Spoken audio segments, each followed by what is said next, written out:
وإياك نستعين اهدنا الصراط المستقيم صراط الذين أنعمت عليهم غير المغضوب عليهم ولا الضالين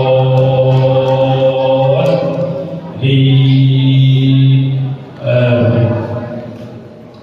Selanjutnya acara yang kedua adalah sambutan pengurus masjid Nurfala yang akan disampaikan oleh Ketua Umum Masjid Nurfala Kakak Haji Abi Sofian. Pada beliau akan dipersilakan.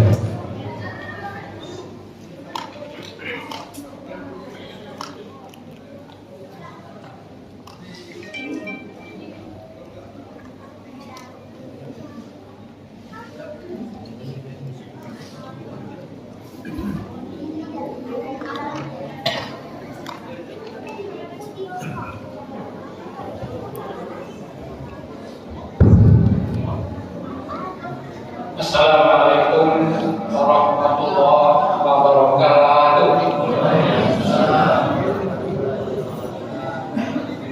Bismillahirrahmanirrahim.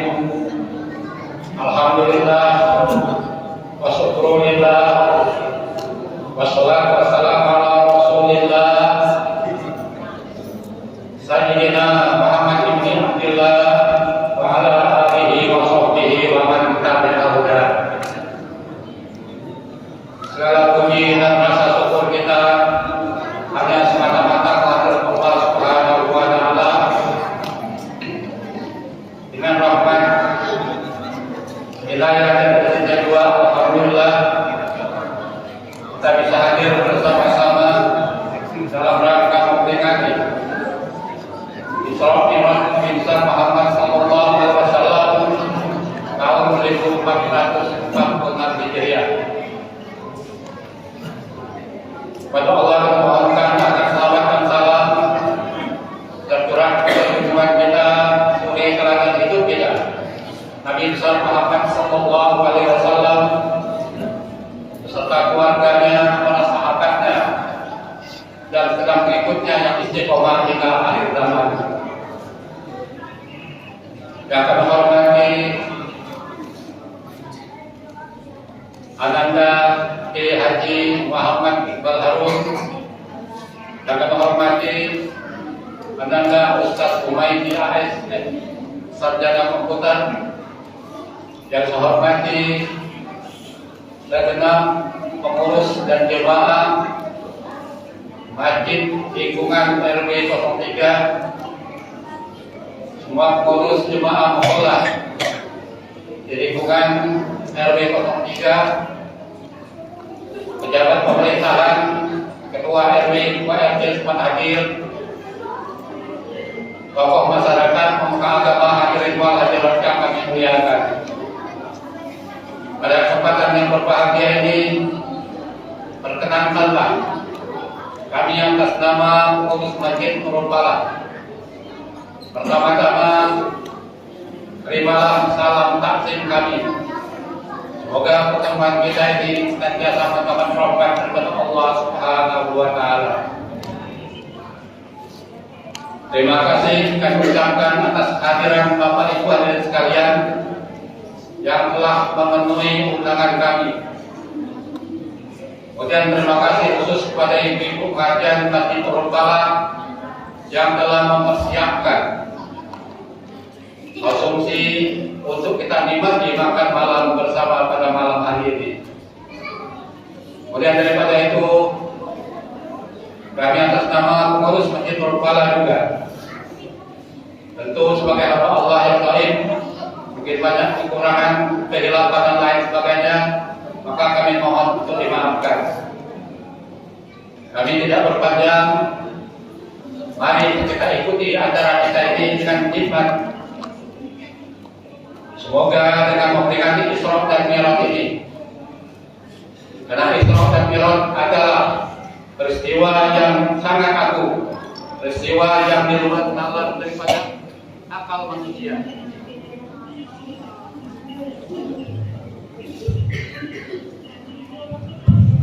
Peristiwa yang maha suci dan mulia, peristiwa yang tidak dapat dijangkau oleh akal manusia. namun harus kita percaya dan harus kita imani. Kalau seseorang yang tidak mempercayai Isra dan Mi'raj ini, maka dikhawatirkan telah keluar daripada agama Islam, karena termaktub di ayat-ayat Al-Quran, Asra bi'abdihi lailan minal masjidil haram minal masjidil aqsa. Maha suci Allah yang telah memperjalankan hambanya, memperjalankan Asra, telah memperjalankan. Kata kerja lagi Asra, Yasri, Isra'ahan, yang telah memperjalankan hambanya dari Masjidil Haram ke Aqsa, terus Mi'raj ke Sidratul Muntaha, menerima perintah untuk melaksanakan sholat. Maka untuk itu marilah kita ikuti dengan hikmat acara ini. Semoga kita dapat meningkatkan iman dan takwa kita kepada Allah Subhanahu wa Ta'ala. Pada akhirnya nanti kami tidak mengizinkan jemaah untuk meninggalkan tempat ini sebelum kita makan siang bersama. Makan malam bersama. Demikianlah, terima kasih atas segala perhatiannya. Maaf atas segala kekurangan kami. Berkat Allah kepada segala ini. Assalamualaikum warahmatullahi wabarakatuh.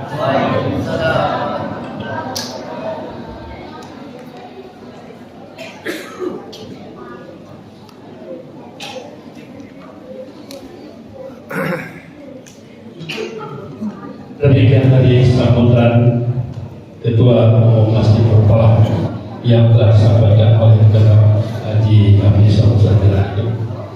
Menginjak acara yang berikutnya yaitu bacaan kalamullah yang akan disampaikan atau dibacakan oleh Ustaz Humaydi AS Sarjana Komputer. Pada beliau kami persilakan.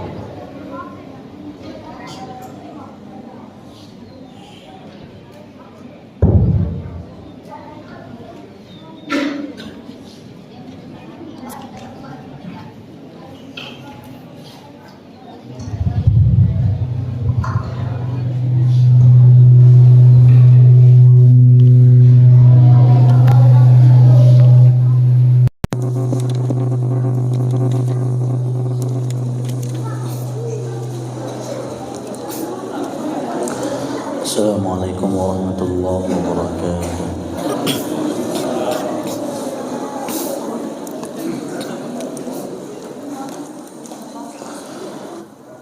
A'udzu billahi minasy syaithanir rajim.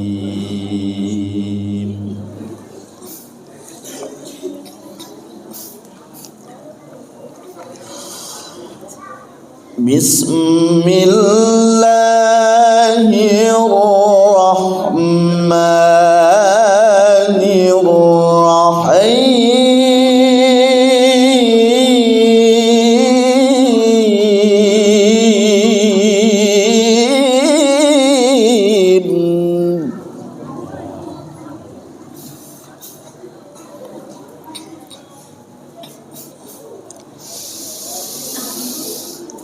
Subhanalladzi asra bi'abdihi laylan minal masjidil haram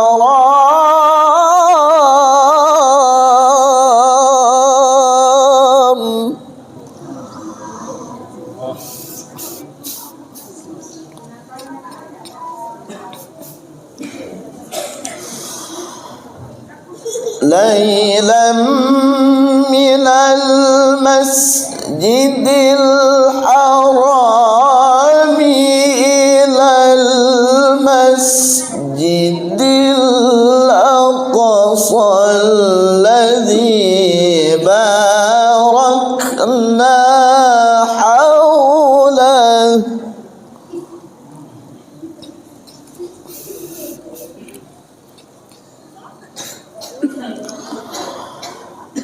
الذي باركنا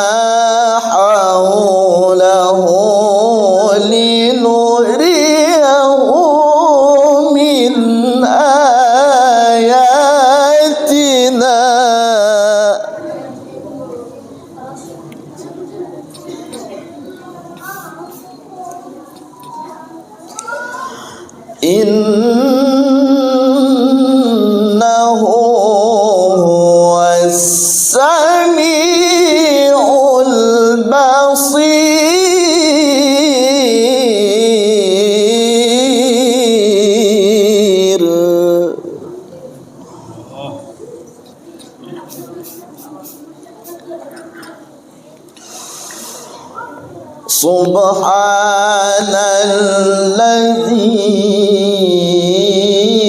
أسرى بعبده ليلا من المسجد الحرام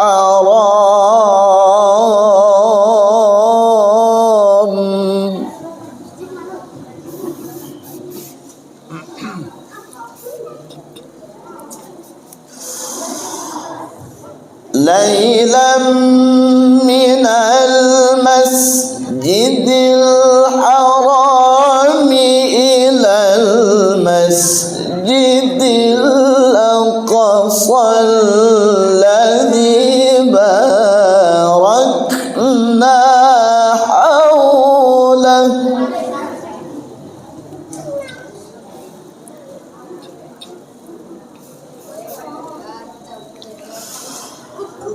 الذي باركنا حوله لنريه من آياتنا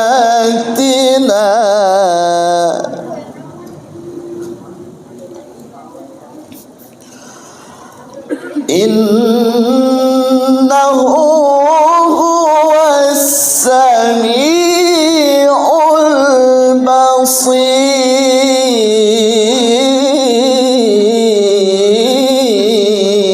البصير الله أكبر بسم الله الرحمن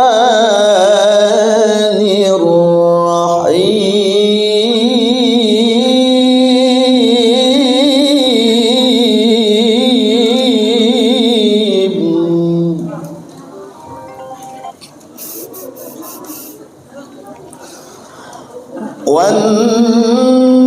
والنجم إذا هوى ما ضل صاحبكم وما غوى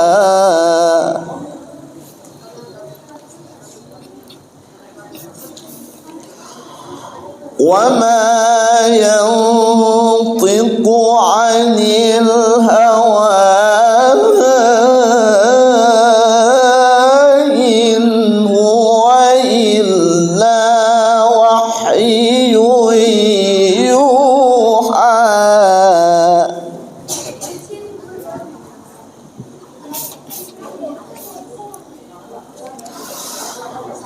علمه شديد القوى ذو مرة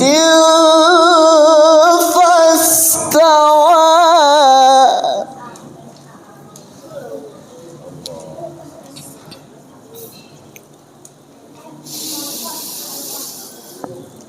وهو بالأفق الأعلى ثم دنا فتدلى فكان قاب قوسين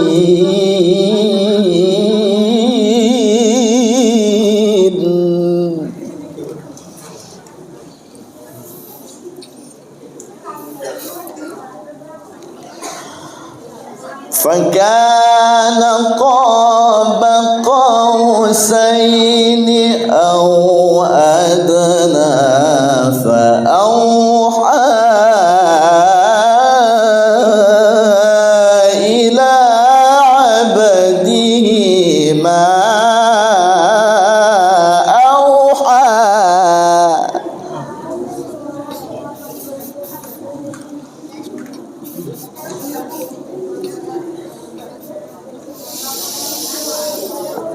ما كذب الفؤاد ما رأى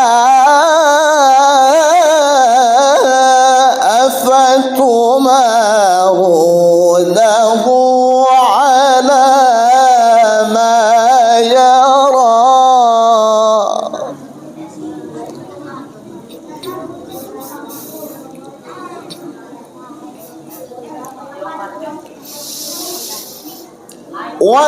ولقد رآه نزلة أخرى عند سدرة المنتهى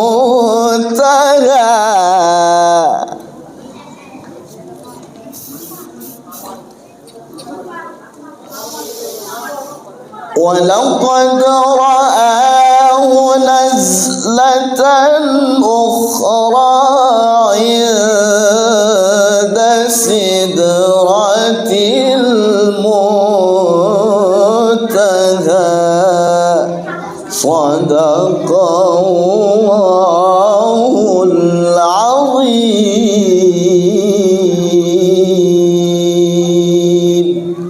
السلام عليكم ورحمة الله وبركاته.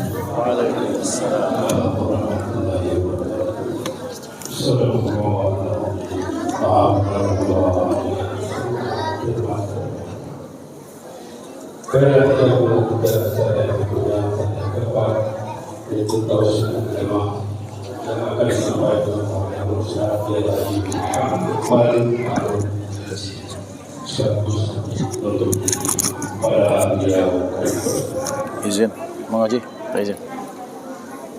Allahumma salli ala الله نحمده ونستعينه ونستهديه ونستغفره ونعوذ به محمدا عبده ورسوله من لا نبي بعده.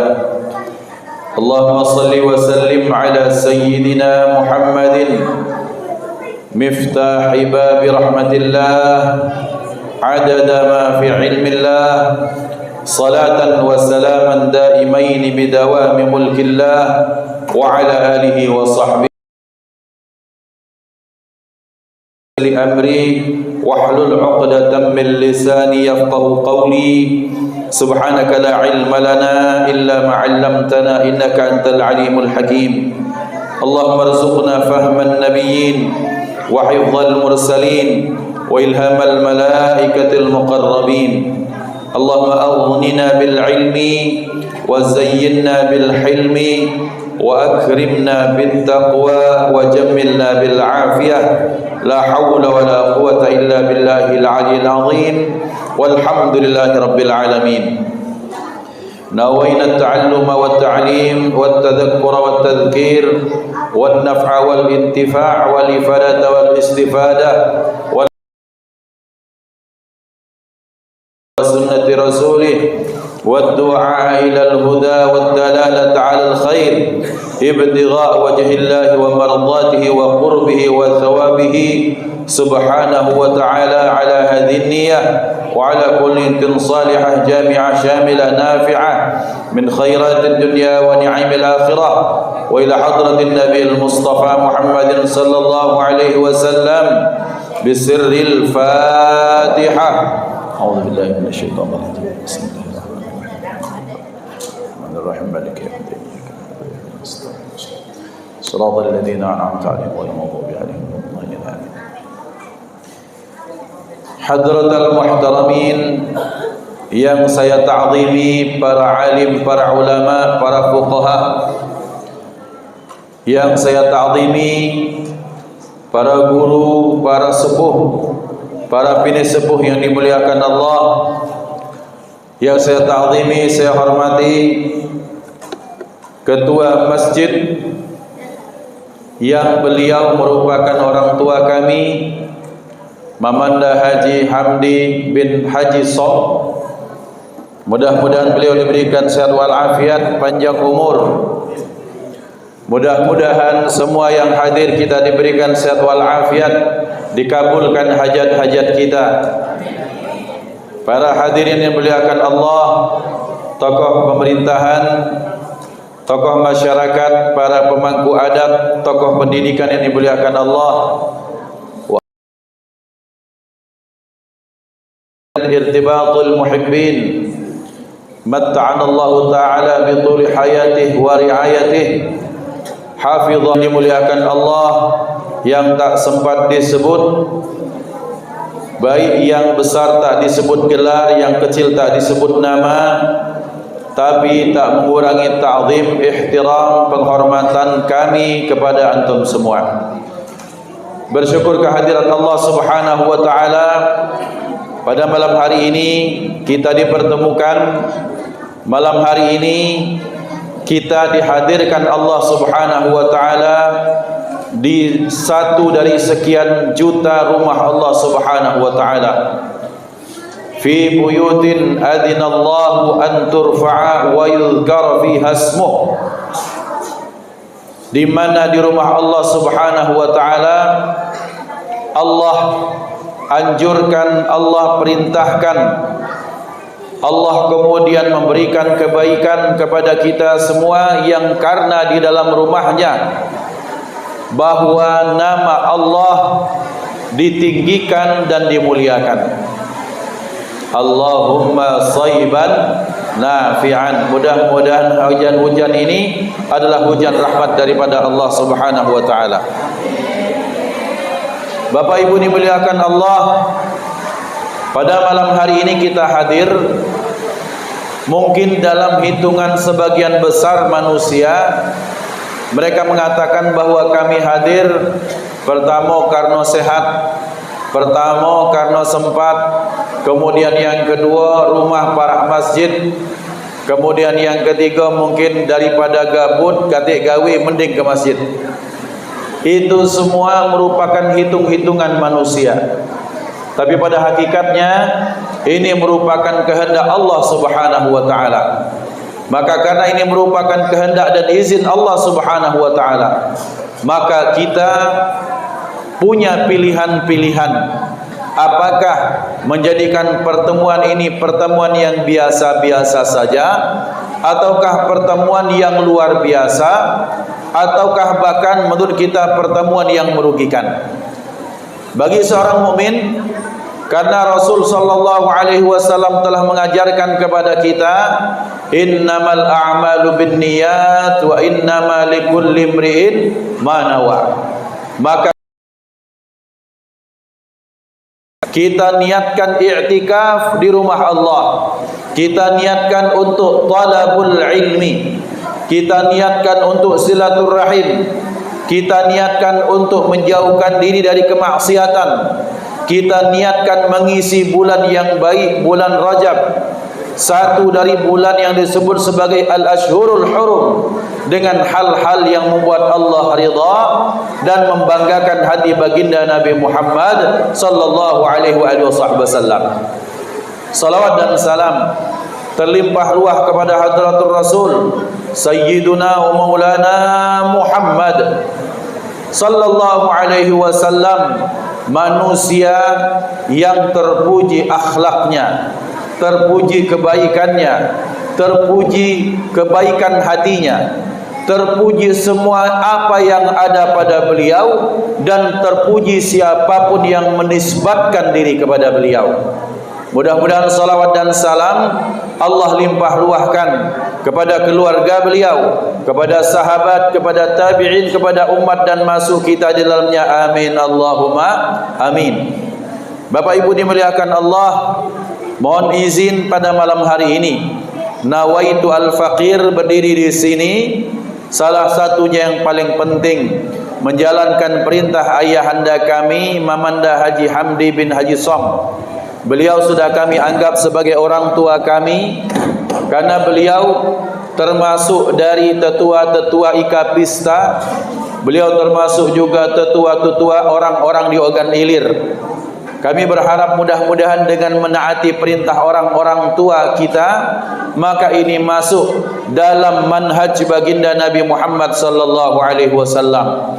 Karena kalau dipahamkan secara mafhumul mukhalafah, beliau sallallahu alaihi wasallam bersabda, laisa minna man lam yarham saghirana wa lam ya'rif haqqa kabirina. Kaum yang muda, sementara setelah itu dia tak hormat kepada yang tua. Maka bagian menjalankan perintah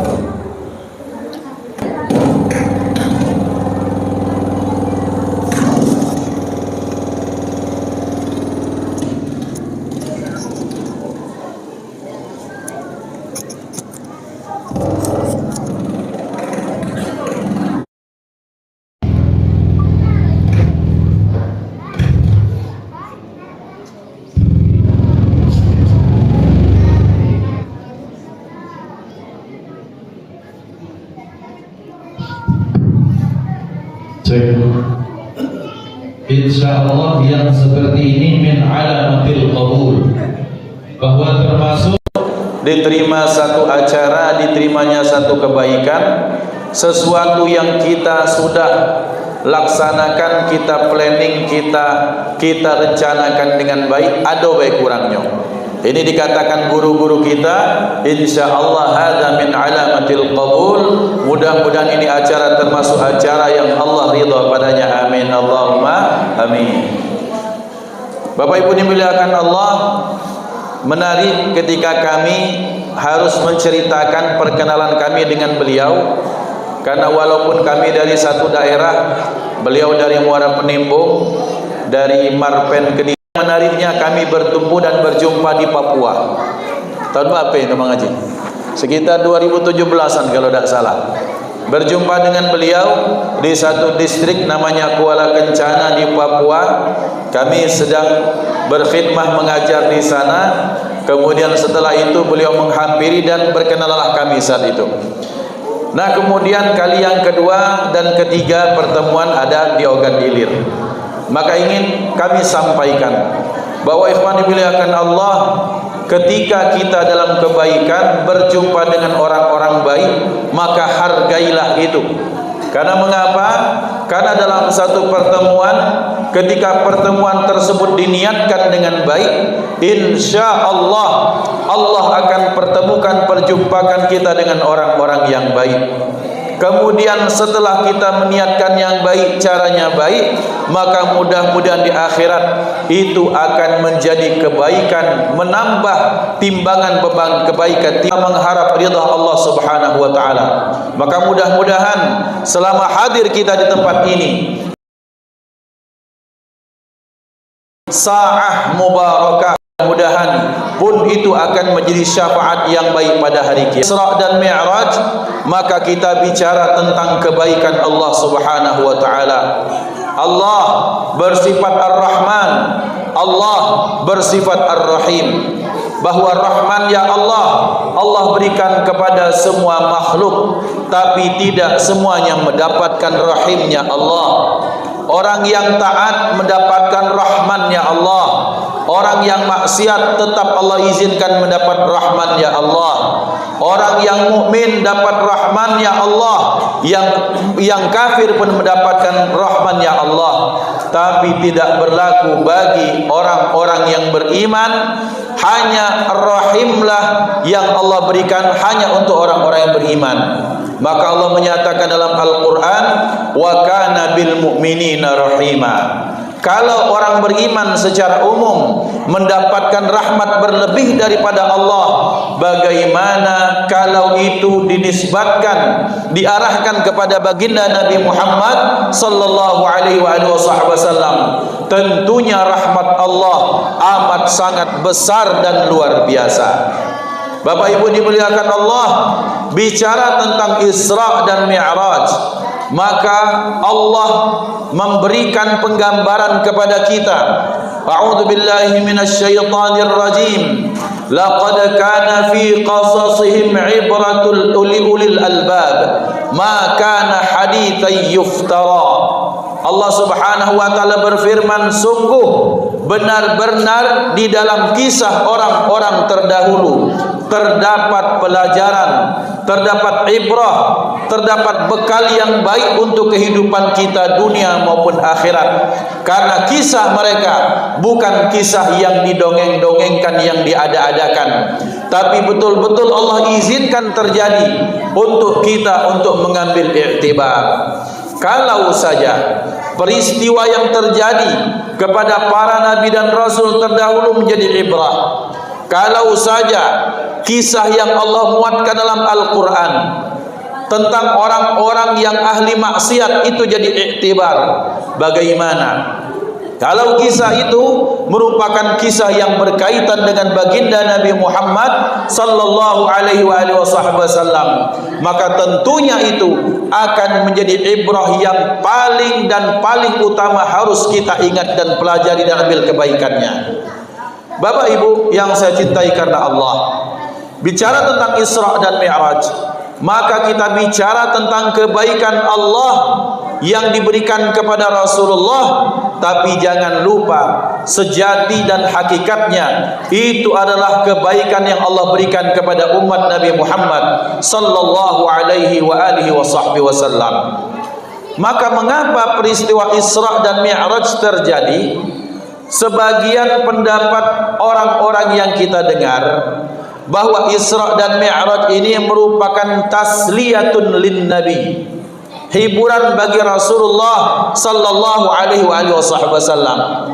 Tetapi ada satu kritis yang paling bagus yang dikemukakan oleh Profesor Dr. Syekh Ramadan Al-Muti.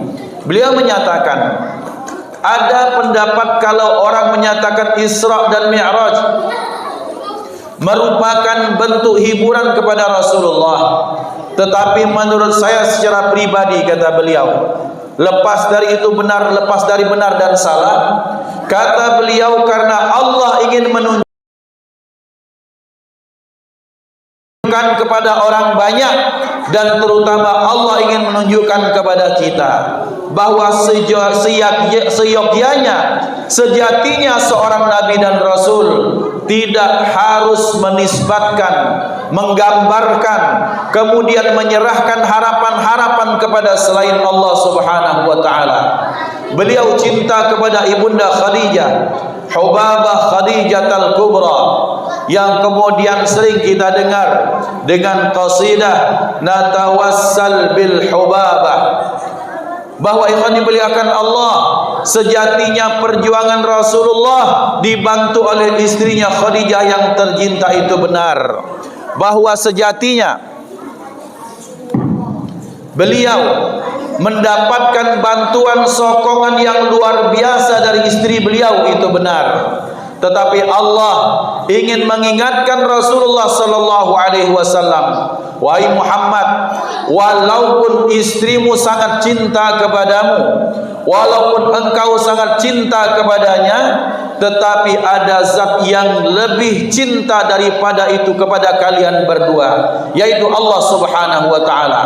Maka sebagaimana Allah cemburu kepada Nabi Ibrahim, maka pun Allah cemburu kepada Nabi Muhammad sallallahu alaihi wasallam.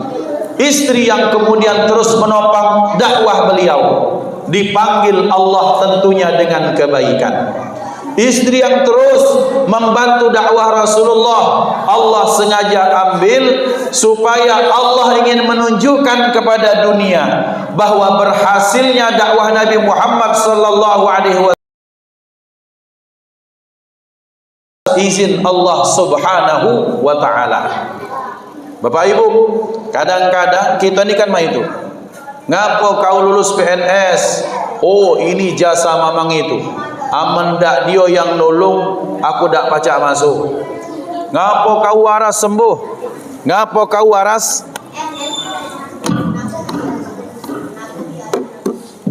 cek bismillah, ngapo kau sembuh dari penyakitmu yang menahun. Kemarin aku berobat ke dokter tak sembuh, ke ini tak sembuh, ternyata aku ni salah urat, ada saraf kejepit. Aku berangkat ke situ, diurut di sana benar, kalau tidak karena mamang itu aku tak sembuh. Terjadi di masyarakat, terjadi.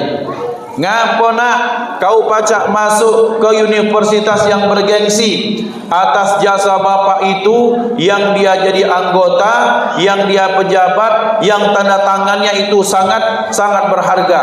Kalau tidak bapak itu, maka saya tidak akan bisa masuk perguruan tinggi. Hal-hal seperti inilah yang Allah ingin hilangkan dari kita sebagai seorang muslim dan mukmin. Kadang banyak di antara kita berkeyakinan penuh kepada selain Allah Subhanahu wa taala. Kalau tidak aku, masjid ini tidak jadi. Kalau tidak kami, tidak muncul AC berapa PK. Kalau tidak aku yang masakkan, kata ibu-ibu, acara kamu ini tidak pacak makan malam. Akunya dimunculkan, kemudian nisbat kepada makhluknya yang nomor satukan, dan melupakan Allah Subhanahu wa taala. Ada satu pengingat yang sangat indah yang diajarkan Abu Ya Sayyid Muhammad bin Ali Al-Maliki. Beliau mengajarkan kepada murid-muridnya supaya tidak lupa diri, supaya tidak jumawa, supaya tidak sombong. Beliau mengajarkan satu doa yang ketika kita dipuji seseorang atas kebaikan kita, mungkin atas kesolehan kita, mungkin atas prestasi kita, atas ketampanan kerupawanan kita, mungkin atas anak-anak kita yang saleh dan pintar, maka beliau mengajarkan doa, alhamdulillah alladzi azharal malih. Alhamdulillah, segala puji bagi Allah, alladzi azharal malih, yang Allah menampakkan yang baik-baik dari diri kita, wasataral qabih, dan pada saat yang sama Allah menutupi keburukan-keburukan kita. Ngap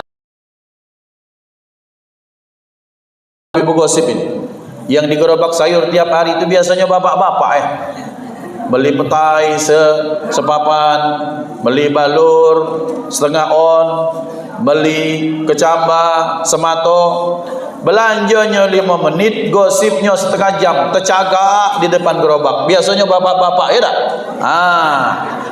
Ngesakan wong ini menggosipi itu dari ujung ke ujung tahu.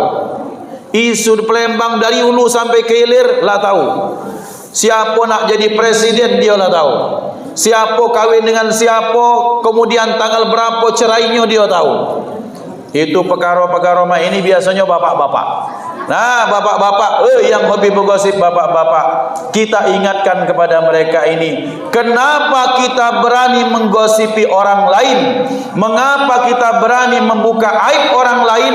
Karena saat itu Allah sedang tutup aib kita. Itu baik. Kalau aib kita dibuka Allah, jangankan untuk mencari kekurangan orang lain, jangankan untuk menebar gosip, mencari kekurangan dan aib orang lain, bahkan keluar dari kamar, nak bertemu suami, nak bertemu istri, nak bertemu anak-anak pun kita malu. Orang-orang yang terlalu pede untuk mencari dan menceritakan gosip dan kekurangan orang lain, kita ingatkan, hey mas, bro, cek, jok, segala macam, bahwa ketika kau menceritakan kekurangan orang lain, kira-kira kau ladak kati aib lagi kah? Saat ini aku tak berani dengar gosipmu ngapa? Sekarang ini aku sedang banyak aib yang sedang ditutup Allah. Jadi aku tak berani nak milu. Jadi assalamualaikum, langsung balik. Kenapa sampai setengah jam menceritakan aib-aib orang lain? Saat itu karena Allah sedang tutup aib-aib kita. Maka Abu Yasin Muhammad bin Ala Maliki beliau menyatakan, bacalah doa ini sebagai bentuk pujian kepada Allah, pun sebagai pengingat bagi diri pribadi kita masing-masing. Ternyata kebaikan yang kita dapat hakikatnya daripada Allah. Mengapa kemudian kebaikan itu nampak? Karena pada saat yang sama Allah sedang menutupkan satu aib atau semua aib-aib kita.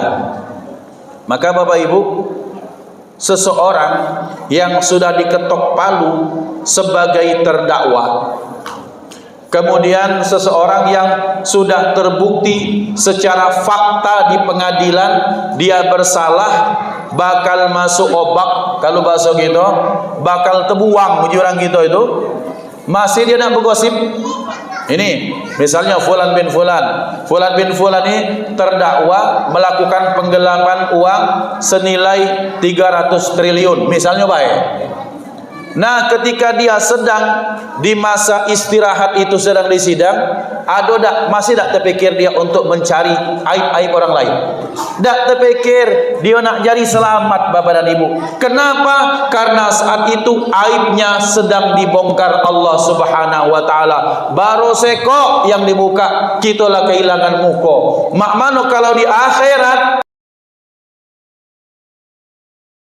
hilang ini muka. Bagaimana kita mempertaruhkan rasa malu kita di depan orang tua kita. Bagaimana kelak kita mempertanggungjawabkan kepada Rasulullah sallallahu alaihi wasallam. Jadi nasihat saya untuk pribadi saya, terutama yang hobi bergosip, mungkin bapak-bapak, mungkin juga ibu-ibu. Di sini biasanya dikit ibu-ibu yang bergosip. Karena mungkin dak katik gerobak yang lewat di pasar yo ya nyarinya.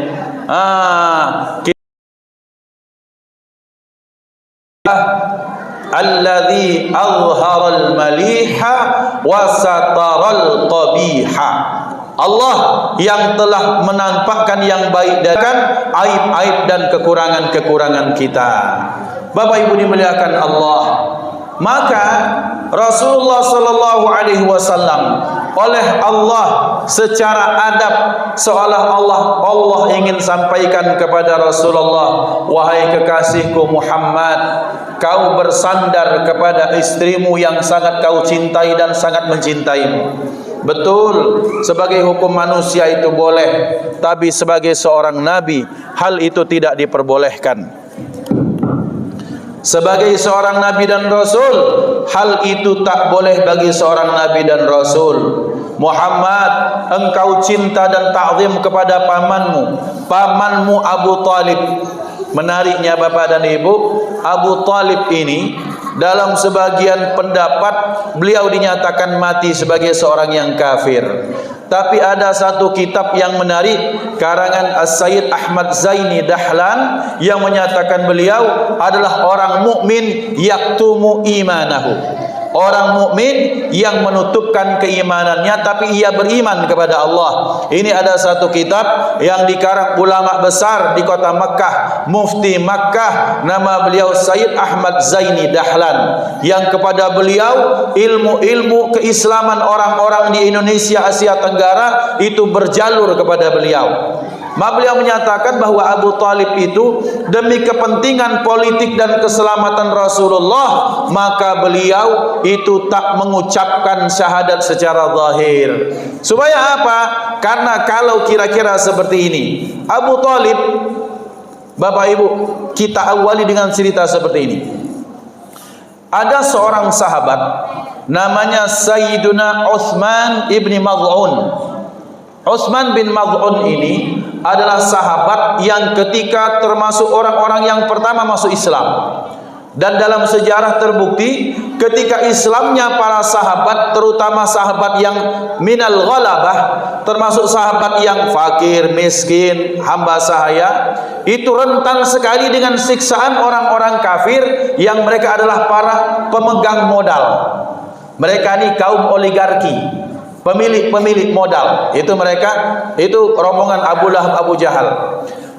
Beda dengan Utsman bin Maz'un, beliau ini tidak disiksa, tidak diancam, tidak diintimidasi, tidak dibuli orang-orang kafir Quraisy. Mengapa Islam? Namanya Al-Walid ibnul Mughirah.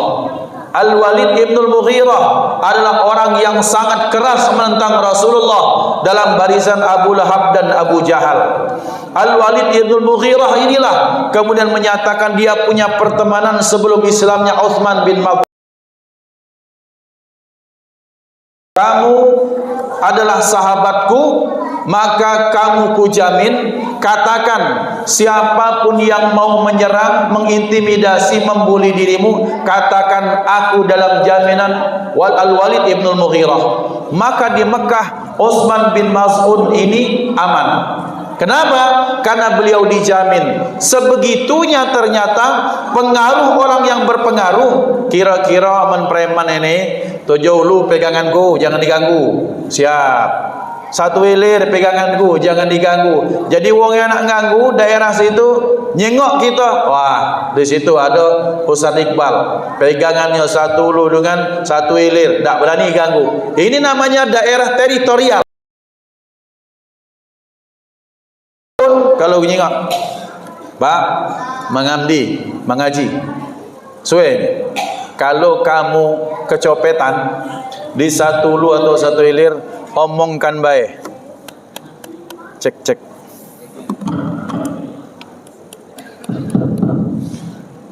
Omongkan baik. aku ini mamangnya Iqbal, bos besarnya satu hulu dan satu hilir. Tercopetlah dompet beliau. Cara di Palembang, ya. Tanda-tanda kita sampai di Palembang, hilangnya dompet, nah itu berarti sudah sampai di Palembang. Terutama bagi para turis biasanya, ya. Hilang, kemudian, "Oi, siapa yang ngambil dompetku? Aku ini mamangnya Iqbal." Biasanya tak nunggu, jangan sampai lebih dari 15 menit, langsung balik lagi itu dompet. Itu namanya himayah, itu namanya penjagaan, itu namanya kafalah, itu jaminan. Nah, Sayyidina Utsman bin Maz'un dijamin oleh Al-Walid ibn Mughirah. Kemudian beliau, tetapi secara seorang muslim yang punya ikatan yang sangat kuat dengan saudara muslim yang lain, dia kasihan melihat saudara-saudara muslimnya itu diintimidasi bahkan disiksa. Maka kemudian dia menemui Al-Walid ibn Mughirah. "Wahai Al-Walid ibn Mughirah, terima kasih atas jaminanmu selama ini. Tetapi sebagai seorang muslim, aku tak mau minta dijamin kecuali dengan Allah Subhanahu wa ta'ala. Maka mulai hari ini aku sudah tidak mau berkongsi dengan dirimu." Kata Walid ibn Mughirah begini, "Nanti kamu diapa-apakan orang kafir Quraisy, ini bahaya." Di satu majlis, di situ ada seorang penyair namanya Labid. Kemudian si Labid ini bersyair, katanya, "Fa kullu ma siwallah," katanya, semua yang selain Allah Subhanahu wa ta'ala tidak akan kekal dan abadi. "Shadaqta," benar, kata Utsman bin Affan sambil teriak, "benar."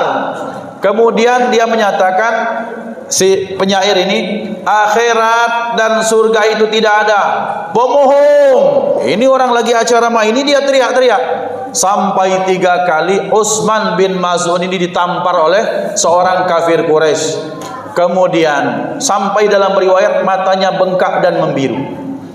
Kemudian kata Al-Walid ibn Mughirah, "Lah ku omongkan lor, kau tuh omongkan bahwa kau itu dulurku atau temanku, kau tidak akan diganggu orang kafir."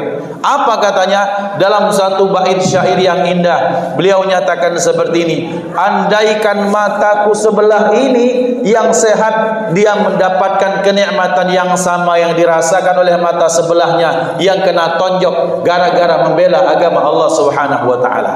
Nah, lihat bagaimana bahwa dalam aturan internasional, siapapun yang dijaminkan oleh seseorang yang berpengaruh, maka dia akan dijamin. Nabi Muhammad SAW adalah seseorang yang di bawah himayah, perlindungan, di bawah jaminan Abu Talib.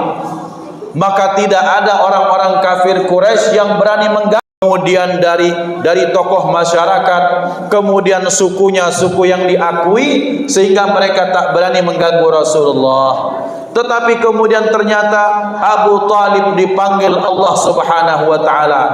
Maka sebagai manusia yang secara normal kita katakan, "Binilah dak katik lagi, mamang yang biasa membantu dipanggil Allah, mak mano ini." Kira-kira kalau kita, tapi Allah ingin menguatkan Rasulullah. "Ya Rasulullah Muhammad kekasihku, engkau tidak pernah sendirian. Engkau senantiasa dalam jaminanku," kata Allah Subhanahu wa ta'ala.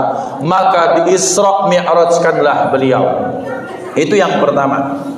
Kemudian yang kedua, Rasulullah sallallahu alaihi wasallam diberikan pelajaran oleh Allah Subhanahu wa ta'ala melalui Isra dan Mi'raj, bahwa kadang-kadang mengapa kita ini sedih, gara-gara biasanya karena fokus kita ini sering tertrigger, kita ini sering terpancing emosi, kadang-kadang oleh sesuatu yang tak penting. Maaf Bapak dan Ibu, kadang-kadang begini di dusun kami zaman dulu itu, kalau zaman dulu tahun 80-an, zaman tahun 70-an ketika kucing apa, gara-gara apa? Cuma bersenggolan weh. Gara-gara bersenggolan tuh dianggap orang ini mau menantang kita. Gara-gara bersenggolan lewat, nak nantang, nak melawan, langsung ada nyawa yang melayang. gara-gara senggolan berani menghilangkan nyawa orang lain, yang itu merupakan dosa yang sangat besar di sisi Allah Subhanahu wa taala. Orang seperti ini biasanya mementingkan sesuatu yang tak penting menurut agama. Kadang-kadang kan begini, kita ini ada HP, karena HP itu bagi jantan adalah pecah bini pertama, bukan bini kedua.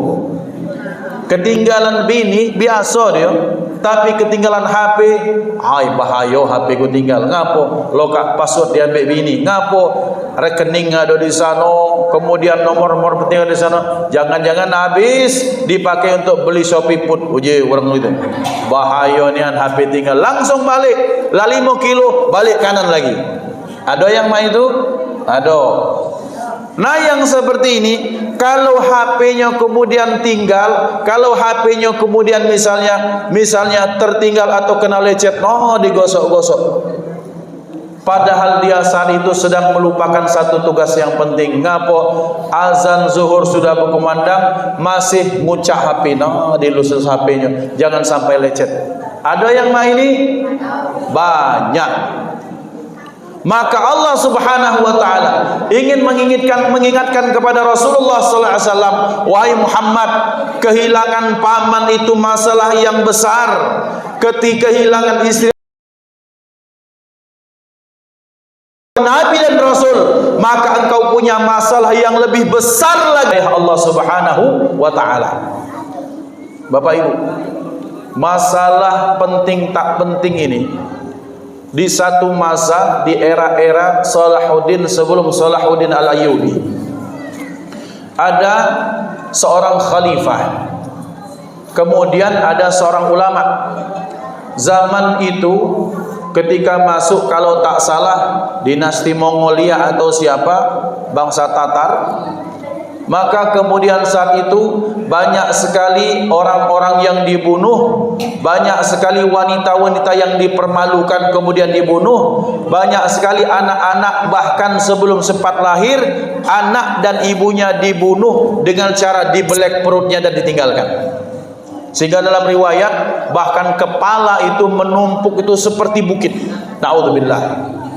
Bapak Ibu, seorang ulama yang merasa marah, ada seorang ulama yang merasa tak senang, ada seorang ulama kemudian dia merasa tersinggung, terpantik sebagai seorang yang cinta kepada Islam. Dia marah, dia ingin lapor kepada khalifah. Apa? Supaya menyadarkan khalifah. Apa yang dia lakukan? Dia ambil tekor anak kecil, kepalanya. Beliau ambil rambut perempuan yang masih ada kulitnya yang meninggal. Kemudian dia ambil beberapa sayatan-sayatan daging atau potongan-potongan jari, dibawa dalam tempat. Wahai khalifah, ini umat ini sedang tersiksa, banyak dibunuh. Apa kata khalifah? Nanti dulu. Ngapain kamu datang? Saya sedang lagi ada masalah yang si khalifah sudah 3 hari burungnya luput. Sementara ini umat banyak yang terbunuh, sang khalifah masih memikirkan burung kesayangannya. Ada terjadi imbangan kisah seperti itu? Banyak, Pak. Ngapo nangis ini Pak Haji? Bukan Pak Haji, yang mungkin siapapun itu. Ngapo Wak, ngapo Mang, ngapo Lur, kamu cak sedih nian. Ikan arwana ku mati, oh ya Allah, kesiannya. Sementara anaknya belum baca ngaji, dia biasa-biasa baik. Kalimantan kemarin, ngurus izinnya susah nian, nyarikan makannya susah nian, nak diatur suhunya lah sampai sekian, harganya 15 juta, tapi tiba-tiba mati. Sedih, pecah mak manon yang ditinggalkan kekasih yang lama tak jadi nikah. Allah ingin mengingatkan, wahai umat Islam, kamu harus cek. Bismillah.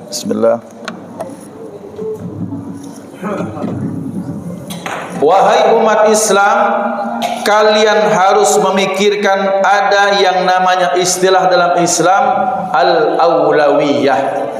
Ada skala prioritas dalam hidup. Maka ada satu fikih ini yang menginisiasinya Syekh Yusuf Al-Qaradawi dengan istilah fiqhul aulawiyah, fikih untuk mengajarkan kepada kita skala-skala prioritas. Mana skala prioritas? Ada orang kaya nih, ada orang kaya perbandingan. Beliau ini kaya, sudah berangkat haji. Pengen ulang lagi. Karena haji tidak diizinkan, berangkat umrah. Okelah, sekali berangkat umrah. Tapi ternyata ada kakaknya atau adiknya yang keluarganya kemudian misalnya rumahnya lah berlubang, hampir roboh. Dia mementingkan umrah sementara terhadap haknya atau kewajibannya sebagai bagian dari keluarga tak dia perhatikan. Terjadi yang seperti ini, banyak terjadi. Maka umat ini sesuai dengan cerita Isra dan Mi'raj harus belajar mana skala prioritas, al-ahammu fal-ahammu, yang paling penting, yang lebih penting, yang kurang penting, yang tidak penting, yang sangat tidak penting. Maka dahulukan yang paling penting di dalam Islam. Maka Bapak Ibu dimuliakan Allah, Isra dan Mi'raj mengajarkan kepada kita bahwa kita punya masalah, kita punya persoalan hidup, tapi ternyata kita punya tugas. Satu, sebagai umat kita menjaga persatuan dan kesatuan. Ngapa? Islam mahjubun bil muslimin. Islam itu akan hancur, terdindingi, akan punya masalah bukan gara-gara orang luar, tetapi gara-gara orang Islam itu sendiri. Maka satu saat Sayyidil Habib Ali Al-Jufri, ketika beliau di Perancis itu yang membuat karikatur baginda Nabi Muhammad sallallahu alaihi wasallam, sama yang membuat karikatur, minta izin, katanya saya pengen ketemu. Ini orang sudah takut, kata beliau jangan takut, saya tak ngapa-ngapain. Kemudian selanjutnya ya ikhwan, apa yang terjadi? Yang terjadi dialog, kemudian saya minta maaf. Ini kaget. Selama ini banyak orang Islam menyerang dia karena membuat karikatur tentang Rasulullah. Sayyidil Habib Ali Al-Jufri malah minta maaf. Loh, kenapa kau minta maaf? Kata beliau, maafkan kami bisa menggambarkan, mencontohkan bagaimana akhlak sejatinya Rasulullah SAW. Sehingga Rasulullah itu dalam pandangan Anda jahat sekali. Maafkan kami sebagai umat yang tak bisa menggambarkan bagaimana ibadahnya, bagaimana akhlaknya, bagaimana tutur katanya, bagaimana perilaku kehidupan beliau, bagaimana toleransi beliau, bagaimana samahnya Rasulullah. Kami tak bisa. Sehingga yang terjadi adalah betapa banyak orang-orang menganggap Nabi kami adalah orang yang terkebelakang, orang yang suka dengan kekerasan, padahal Nabi kami tidak seperti itu. Mendengar penjelasan seperti itu, ini orang kemudian tertarik pada Rasulullah, diajarkan tentang akhlak Rasulullah, kemudian aslama, dia masuk Islam. Bapak Ibu dimuliakan Allah, bahwa ternyata banyak masalah yang muncul kadang-kadang dari orang Islam itu sendiri. Bagaimana mestinya kita ini bersatu? Nak dia 8 rakaat, nak dia 20 rakaat masih semayang. Satu saat ada orang datang kepada seorang kiai besar, Kiai Haji Abdurrahman Wahid Gus Dur. Gus, orang sana itu, kelompok itu, mereka protes-protes kita. Ngapain kamu ini kunut-kunut subuh, kanat kunut subuh? Masalah. Kata Gus Dur, gak apa-apa. Kenapa? Ya, yang masalah itu bukan yang masalah kunut tak kunut, yang masalah itu bahit. Kadang membasuh kami di dusun itu tebiji, teurat, takar itu diurusi. Kadang hal-hal yang paling tak penting sekalipun, sementara di luar yang belum masuk masjid masih sangat banyak. Maka ini pembelajaran, mari kita belajar skala prioritas, dan prioritas umat itu bagaimana nilai-nilai Isra itu kemudian kita implementasikan. Apa nilai Isra? Hablum minan nas. Hablum minallah, Mi'raj. Hablum minan nas itu dalam peristiwa Isra, berjalan secara mendatar. Bagaimana hidup kita di muka bumi ini dengan humble, dengan tawadhu, tidak merasa paling hebat, tidak merasa paling banyak jasa kepada Indonesia dan umat Islam atau yang lainnya. Allah menyatakan a'udzubillahi minasyaitonir rajim wa ibadur rahman alladzina yamshuna 'alal ardi hauna. Yang disebut ibadur rahman, hamba Allah yang betul-betul disebut hamba Allah yang maha penuh kasih sayang. Bapak Ibu, menariknya Allah menggunakan ayat ini diawali dengan bentuk jamak, bukan Abdur Rahman tapi Ibadur Rahman. Dan ini senada dengan nilai-nilai Isra, nilai sosial, nilai hidup di masyarakat, nilai iyyaka na'budu wa iyyaka nasta'in. Pakai nahnu, na'budu bukan a'budu. Iyyaka na'budu ay iyyaka nahnu na'budu. Bukan iyyaka ana a'budu, artinya ada bentuk jamak, artinya ada banyak orang, ada bentuk kerjasama di situ. Wa ibadur rahman alladzina yamshuna 'alal ardi hauna. Ibadur rahman, kekasih-kekasih Allah, hamba-hamba Allah yang maha kasih sayang itu siapa? Alladzina yamshuna 'alal ardi hauna, yang mereka berjalan itu dengan penuh kerendah hatian, rendah hati, humble, tidak merasa hebat, tidak merasa lebih. Guru kami Kiai Haji Abi Ihya Ulumuddin Pujon Malang, beliau menyatakan ada satu ayat Allah menyatakan kalla innal insana la yatgha. Sekali-kali tidak, manusia itu benar-benar melampaui batas. Kenapa manusia melampaui batas? Beliau mengambil tafsiran dari para ulama. Manusia melampaui batas, merasa hebat, merasa tak butuh. Satunya bil mal, karena merasa tabiatnya orang kalau sudah dititipkan Allah nikmat harta tersebut daripada Allah, biasanya galak nak ngerakkan orang lain. Kondangan. Namun yang ngundang ini kan orang hidup sederhana. Bukannya ayam, tapi mungkin balur, mungkin terong, mungkin ikan-ikan kering. Kemudian men kami dak lepel makan mak ini. Lah tersinggung tuan rumah. Merasa bahwa dia sering makan enak, dia punya kekayaan, sehingga dia meremehkan orang yang tak seberuntung dirinya. La yatgha. Satu. Yang kedua, biljah. Karena punya jabatan tinggi, jalannya nyongak, dagunya terangkat. Maksudnya adalah dia merendahkan orang yang tak setinggi dirinya, baik dalam hal jabatan maupun kedudukan di tengah masyarakat. Aman tak bupati yang ngundang, dia tak datang. Kalau dak misalnya pejabat penting, dia dah nak hadir. Tapi kalau yang datang orang penting, pejabat segala macam, dia dalam barisan yang paling dulu datang.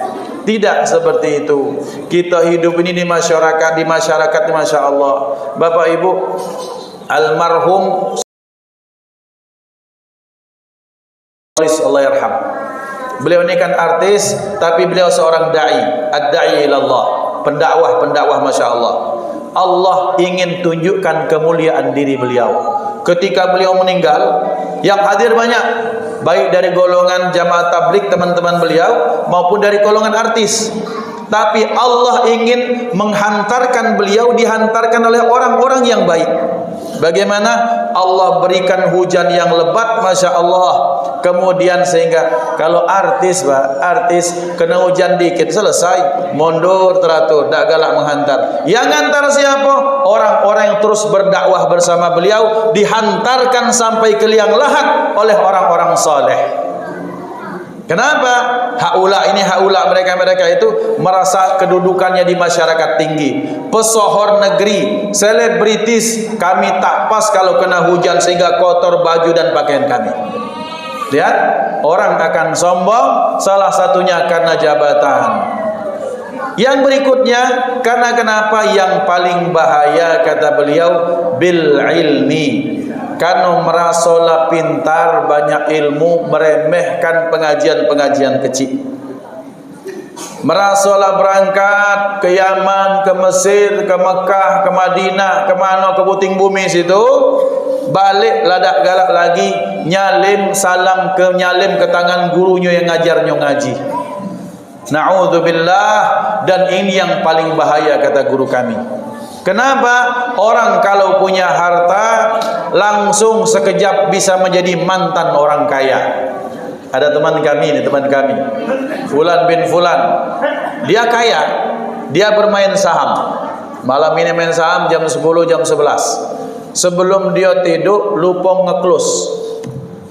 Dia masukkan dana sekitar 1,3 M zaman itu awal 2000. Kemudian dia tertidur lupa close, pas dia bangun duitnya tinggal 300 juta. Yang 1 M kelebu lengket tak bersisa. Semalam wong soge, subuh ini sudah jadi orang mantan orang soge. Hilang. Kemudian jabatan, dulunya kalau dak didudukkan di depan dak galak. Kalau dak dijadikan imam merajuk. Kalau dak ditunjuk sebagai khatib, dia nak marah ke pengurus masjid. Aku ni pejabat dulu 20 tahun yang lalu, sekarang sama baik. Mantan pejabat. Tapi karena ilmu tersimpan di sini susah hilang. Maka kadang-kadang orang alim itu kalau tidak sombong, yang kedua hasud dan dengki. Na'udzubillah. Maka Imam Abdul Hasan Asy-Syadzili, satu hari beliau masuk ke Mesir karena mendapat waridat ilham daripada Allah. Masuk ke Mesir, seminggu beliau ditangkap, masuk penjara. Ngapa? Di dakwah ini, di dakwah itu dengan tuduhan itu dan itu.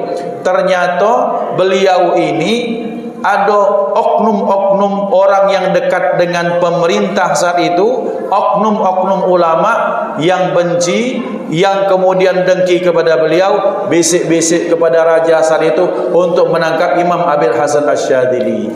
Maka sampai beliau ngomong, beliau menyatakan, ketahuilah dakwah seseorang yang lillahi ta'ala, salah satu qabulnya dakwah dengan adanya pihak-pihak yang benci dengan dakwah tersebut. Tapi dengan syarat niatnya lillahi ta'ala, ada ilmunya, caranya benar.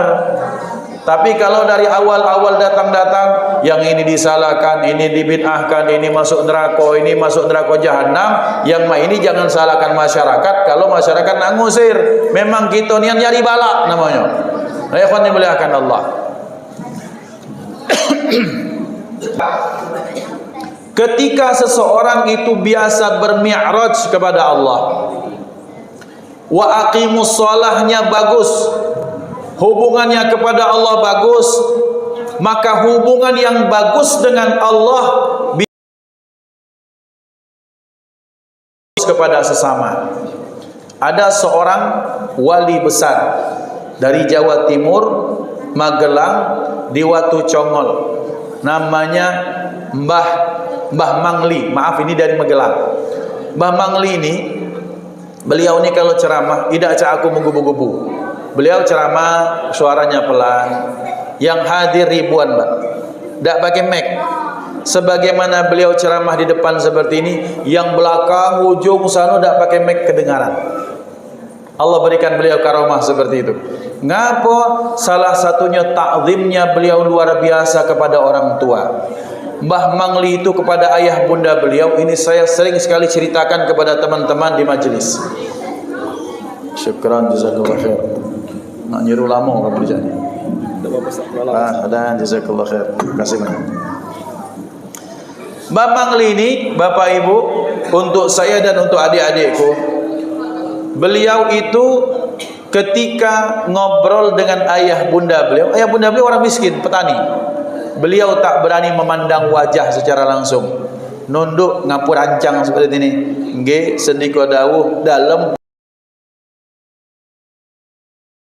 Kalau ayah bundanya makan, beliau nunggu. Pecak pelayan, nunggu siapa? Nunggu para raja itu makan. Lalu piring ayah dan bunda beliau itu yang dimakan, apa yang tersisa di dalam cangkir itu yang diminum. Itu baik makanan beliau dan minuman beliau. maka hablum minan nasnya sangat bagus.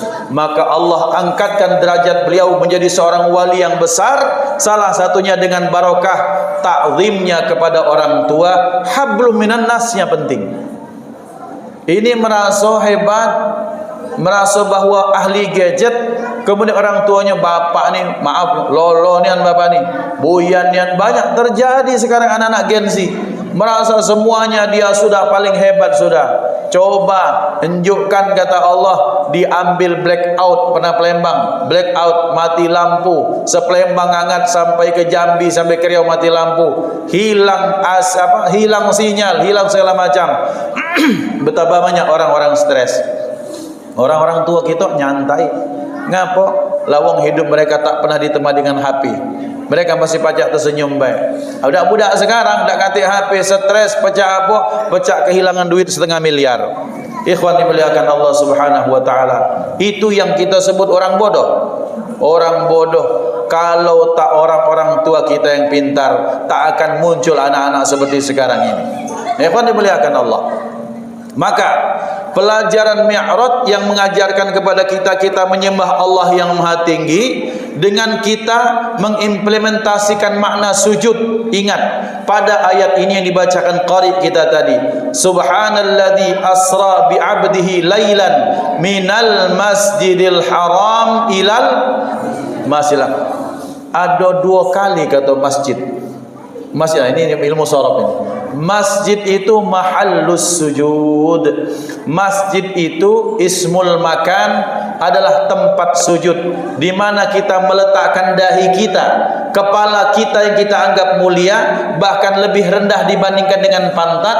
Kita menyentuhkan dahi kita kepada tanah yang selama ini kita injak. Ya Allah, aku bodoh. Ya Allah, aku fakir. Ya Allah, aku tak punya apa-apa. Maka ya Allah, muliakan aku, cukupkan aku, kemudian ajari aku. Itu makna sujud. Maka sampai 2 kali masjid tempat sujud diisyarahkan kepada kita supaya kita ini ingat, manusia yang merasa hebat, banyak ilmu, banyak amal, merasa ahli ibadah, yang merasa hebat di masyarakat, yang merasa punya kekayaan yang banyak. Ingat kata Allah, minha khalaqnakum. Dari ini tanah kamu kuciptakan kata Allah. Wa fiha nu'idukum, ke dalam tanah kamu akan dikembalikan. Wa minha nukhrijukum taratan ukhra, dan dari dalam tanah kamu akan dikembalikan, dibangkitkan lagi pada kali yang kedua. Berarti kalau bahasa kita Palembang, woi lur, jamak-jamak baik hidup ini. Omongan itu dah usah besak ego, dah usah besarkan gaya. Orang besar gaya, banyak gaya, biasanya kebelangsak hidupnya, nyungsep. Ngapo? Besar omongan daripada kenyataan. Maka ikhwan dimuliakan Allah Subhanahu wa taala, maka Allah mengajarkan kepada kita melalui Isra dan Mi'rajnya Rasulullah sallallahu alaihi wasallam, hiduplah sebagaimana manusia hidup. Hiduplah sederhana, hiduplah biasa-biasa baik, tak usah merasa tinggi. Bahkan piring yang kita pakai untuk makan, nasi yang kita suapkan yang masuk ke dalam perut kita sama dengan orang lain. Apa yang mau dibanggakan? Peristiwa Isra dan di dunia ini tidak ada yang abadi. Kamu yang merasa suge, yang sedang senang, lagi jaya, lagi sehat, lagi muda, lagi hebat, lagi terkenal. Sekarang bisa jamin 20 tahun lagi masih kaya? Bisa jamin 20 tahun lagi masih kemudian kamu punya kekuatan? 20 tahun lagi kamu masih cantik kah? Masih ganteng kah? Masih kuat kah? Masih hebat kah? Jangan-jangan 20 tahun lagi imamnya kemudian ngimami sholat, kita di belakang krat, bunyi apa? Dikira bunyi pintu, ternyata engsel di tulang-tulang kita yang lagi kehabisan minyak. Dulunya gagah, dulunya perkasa, meremehkan orang lain, kurus kulit. Jangan merasa jumawa di depan manusia, di depan Allah, karena Allah sedang mengangkatkan dirimu. Besok roda itu berputar, engkau akan di bawah. yang berikutnya. Bagi yang merasa sedang sedih, gundah gulana, lagi bokek, lagi miskin, lagi fakir, lagi buntu, banyak masalah, banyak utang, penyakitan terus belum sembuh-sembuh, lagi di bawah, esok, lusa, nanti, berikutnya Allah akan perputarkan itu. Maka berarti pelajarannya adalah tidak ada yang abadi, tidak ada yang selamanya. Kullu man 'alaiha fan jalali wal ikram, bahwa yang ada di alam semesta ini semuanya fana, ada awal, ada akhir, ada permulaan, ada penghujungnya. Maka berarti yang sedang senang, kata Allah, jangan sombong. Senangmu boleh jadi besok akan berubah menjadi sedih. Yang sedih jangan putus asa, karena kesedihanmu juga tidak akan selamanya. Insya Allah akan berubah menjadi kekayaan, kebahagiaan dan kesenangan. Maka mengapa seperti itu? Rasulullah banyak masalah dalam hidup beliau. Bapak Ibu, bagi kita yang merasa paling banyak masalah, yuk kita berkaca kepada Rasulullah. Ustaz, kami ini malah lapar daripada kenyang. Satu saat Sayyidina Abi Bakar As-Siddiq radhiyallahu anhu, beliau ngomong, bertanya kepada Rasulullah, "Ya Rasulullah, sakitkah Anda? Tulang Anda retak atau patahkah?" "Tidak," kata Rasulullah. Wajah beliau pucat ketika dipaksa. Kenapa ada bunyi ketika Rasulullah memimpin sholat? Ketika dibuka, ternyata Rasulullah membawa semacam stagen yang itu diisi dengan batu. Kenapa? Untuk menghimpit rasa lapar.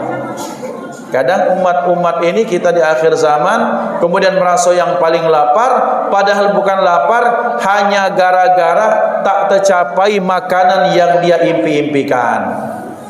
Pengen hamburger, anak-anak muda sekarang, hamburger atau hotdog. Hotdog itu apa artinya?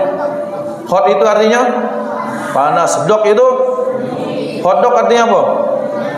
Bukan makanan itu.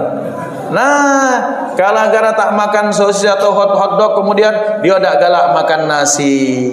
Ikhwan yang dimuliakan Allah Subhanahu wa taala, kita ini sibuk melihat ke atas sehingga kita lupa bagaimanapun masalah kita, ada Allah yang membersamai kita. Sebagaimana hebatnya seseorang, kayanya seseorang, semua. Pelajaran berikutnya, bahwa ternyata dunia ini kita tidak bisa sendirian. Bahwa baginda Nabi Muhammad sallallahu alaihi wasallam, beliau naik ke langit pertama, ketemu dengan siapa? Dengan Nabi siapa? Adalah orang-orang yang telah mendahului Rasulullah dalam berdakwah. Rasulullah sallallahu alaihi wasallam bersabda, "Perumpamaanku dan perumpamaan para nabi dan rasul sebelumku seperti orang-orang yang membangun satu rumah, satu tempat, satu bangunan yang sangat indah dan bagus. Kemudian bangunan tersebut sudah sempurna kecuali satu bagian saja yang belum terselesaikan. Kata Rasulullah, maka akulah yang menjadi pelengkap penyempurna bangunan tersebut." Artinya Bapak Ibu dimuliakan Allah Subhanahu wa taala, kita ini sebagaimana para nabi dan rasul punya kerjasama, maka kita pun harus kerjasama. Ini cerita yang terjadi betul-betul di satu tempat, anggaplah di Palembang. Ada wong yang tobat, dia sudah kenyang, masuk masjid. Ketika masuk masjid, tak sengaja, kalau itu ada banyu tertumpah, kotorlah itu masjid basah. Langsung takbir masjid, marbotnya pengurusnya marah. Dasar orang tak tahu dengan aturan, dengan masjid segala macam. Wong lamu dah ke masjid, mana? Sibuk di luar mencari kenikmatan dalam versinya sendiri. Kemudian dia marah-marah, kecil hati, patah hati. Sudah. Karena dia tak mendapat sambutan yang baik di masjid, dia cari di tempat lain, tempat dia lama itu. Paham ya? Satu saat kemudian ketika di tempat tersebut, dia tanpa sengaja menumpahkan minuman.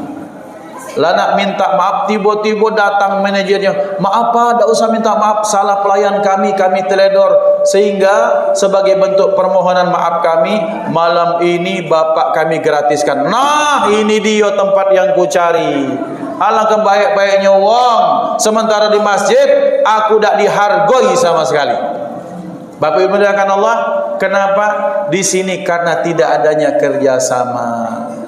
Pengurus masjid mungkin sedang sibuk, takmir masjid mungkin sedang kelelahan, sehingga ngelihat itu kemudian terbawa emosinya. Mestinya kita jamaah yang lain payu, oi tak apa-apa lur, namanya juga kita manusia. Didinginkan ini wong. Ini tiba-tiba datang wong, nak datang ke masjid nak taubat kepada Allah. Ai tumben, tumben. Ada bahasa, ai lama di masjid, mimpi apa semalam sampai masuk ke masjid ini? Lah, wong masjid ini kan rumah Allah SWT, tidak ada yang boleh melarang siapapun untuk masuk masjid. Kenapa? Karena kita kurang bekerja sama. Bapak Ibu, maka kita sangat hargai betapa ternyata Pak Bapak Ketua dengan anggota, dengan pengurus, ibu-ibu yang sudah masak, kita hargai. Kenapa? Muncul acara ini karena ada kerjasama. Cara yang hebat atau sesuatu yang hebat. Kenapa? Umat Islam itu akan dihancurkan salah satunya karena mereka berjalan sendiri-sendiri. Termasuk dalam dakwah. Saya sering mengingatkan diri saya, juga teman-teman para dai dan siapapun itu. Ada orang datang ke Indralaya, Ustaz, saya pengen masukkan anak. Bagaimana pondok Ustaz? Oh, sebentar saya bilang. Kalau bapak pengen masukkan anak ke pesantren, di Ogan Ilir ini banyak pondok besar. Ada pondok aku yang tamat, ada di seberang sana pondok aku namanya Tifakiyah, pondok sana di mana di Sakatiga ada pondok Radatul Ulum, ada di Seri Bandung Nurul Iman, ada di mana di Palembang ada Aryat, ada Irtibatul Muhibbin, ada Qudratullah di Langkat, segala macam. Silakan bapak datang, jingok inian, istikharah kepada Allah, pilih, itulah jawaban Allah, laksanakan. Ini namanya kerjasama. Satu. Yang kedua, bapak-bapak yang galak masuk masjid ini dibandingkan yang di luar, masih banyak yang di luar, betul tidak? Maka kalau dakwah ceramah ini gampang Pak. Ngapa gampang? Karena yang datanglah siap dengar ceramah. Sekarang kita ni punya tugas, mak mano yang di luar pacak masuk seramai sebanyak mungkin. Dan itu harus ada kerjasama. Mang Haji Hamdi dengan jajaran pengurus. Kemudian mengapa mereka siap menyambut orang yang sudah mau masuk masjid? Di luar, bapak-bapak, ibu-ibu, adik-adik kita kerjasama. Siapa yang hobi bergitar? Para ina, daripada bergitar dek kita makan minum di masjid, ada makan minum gratis subuh-subuh. Niat, ya yang penting salat subuh. Datang siko. Di sana yang bertato-tato diajak bergesah. Cara biasa mungkin ada yang sudah bertaubat, dia lebih paham dengan bagaimana bergaul dengan orang-orang seperti ini. Diajak ngobrol, pendekatan, approach yang bagian segala macam. Akhirnya mau ngobrol, curhat. Yuk kita solusi kita di masjid, banyak-banyak sujud, datang ke masjid gara-gara dakwah. Maka masjid ini adalah tempat di mana seseorang harus banyak-banyak bekerja sama. Maka saya sangat senang seperti para dai zaman dulu, ada seorang kiai besar di pelosok Kediri dipanggil Kiai Gusmit. Ngapa? Beliau itu dakwahnya di Doli. Bapak Ibu tahu Doli, pernah dengar? Kampung Baru begitu apa itu? Tahu Kampung Baru Ibu ya? Pasti tahu. Minimal dengar maksudnya itu. Nah dakwahnya di situ, tiap malam sikok-sikok didatangi dakwah sampai mereka yang nakal, mantan germo betino yang itu, kemudian banyak yang zikir, muncullah kelompok halaqah zikir, zikrul ghafilin. Kemudian beliau membentuk satu halaqah namanya Jantiko Mantap, Jam'iyah Qurra wal Hufaz, perkumpulan ahli baca Quran dan orang-orang penghafal Quran. Mantap dalam bahasa Indonesia mantap, ternyata juga mantap dari bahasa Arab mantaba. orang-orang yang taubat. Mantan germo, mantan betina-betina itu mereka belajar ngaji, mereka menghafal Quran, dan tidak sedikit di antara mereka yang hafizul Quran jadi 30 juz. Pacak kita mah itu? Belum. Berarti jangan remehkan orang yang dakwahnya di pasar. Jangan remehkan orang yang dakwahnya di klub-klub malam. Jangan remehkan orang yang dakwahnya di tempat-tempat yang seperti itu. Bahkan sempat viral beberapa tahun yang lalu, bukan yang tahun-tahun sekarang, beberapa tahun yang lalu ada ustadz yang dia dakwahnya di Jakarta, bukan yang viral belakangan ini. Dia dakwah di Jakarta kemana? Kepada anak-anak pang, anak-anak yang subangnya itu, kemudian yang rambutnya nyagak-nyagak. Remehkan ya ikhwan. Kadang-kadang kita ni merasa leman ke masjid, nyengok budak-budak mai itu, budak mai ini, itu bentuk sombong namanya. Merasa kita ni lah lebih. Allah nyatakan fala tuzakku anfusakum huwa a'lamu bimanittaqa. Sekali-kali jangan kamu merasa Allah yang paling tahu siapa yang hakikatnya paling bertakwa kepada Allah Subhanahu wa taala. Maka pelajaran bahwa kalau Nabi dan Rasul zaman dahulu mereka punya koneksi, punya kesamaan visi, punya kerjasama, mestinya kita sebagai umat harus banyak-banyak bekerja sama. Mana supaya kerjasama itu muncul? Budayakan komunikasi. Yang muda galak-galak ngari yang tua. Kita ni baru datang, pendatang, gari Pak RT, gari wong la tua yang lala katik tanggung jawab dengan para orang di luar situ. Kita ni menmati dak pacak masuk pelanggungan dewek. Kita menmati dak katik ceritanya kita ni masuk, kita mandi dewek. Kita butuh bantuan orang lain. Maka ikhwan dimuliakan Allah Subhanahu wa taala, bahwa semuanya akan bisa kita capai kalau ada kerjasama, kerja bersama. Ini pelajaran Isra dan Mi'raj yang dapat kita ambil. Beberapa catatan-catatan silahkan kita ambil kebaikannya. Nawaitu al-faqir, ini menjalankan amanah dari mamanda kami, ayahanda kami Haji Hamdi, Haji Song, kemudian menjalankan amanah ilmu yang telah disampaikan kepada kami, dan sebagai nawaitu, mudah-mudahan kebaikan yang dilakukan,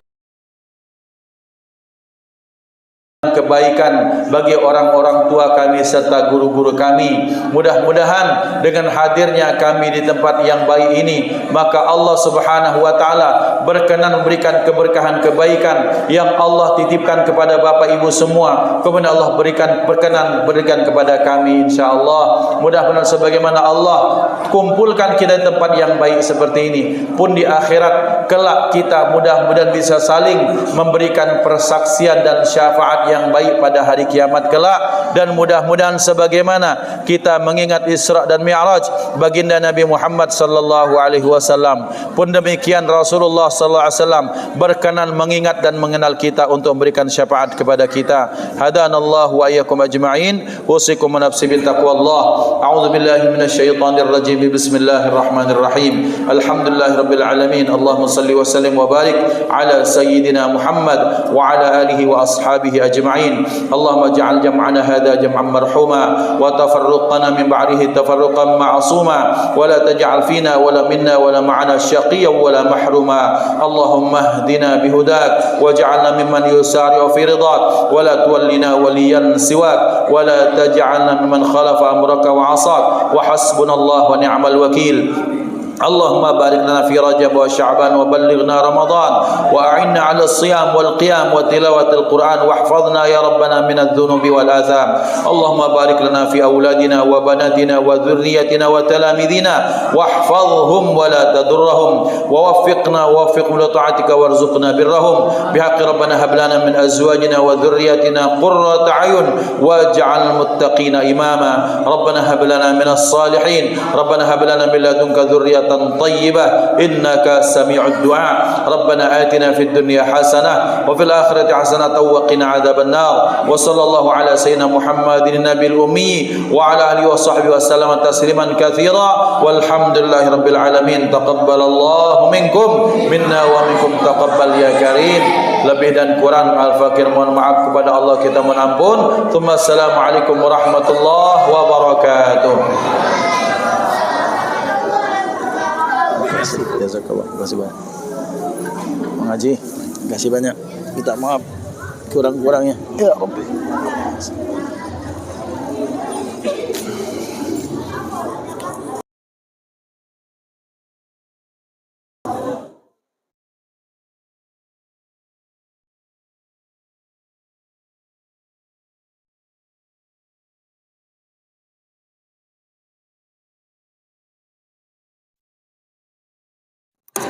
Dan terima kasih juga kepada kita semua yang telah bersabar hadir bersama kita semua.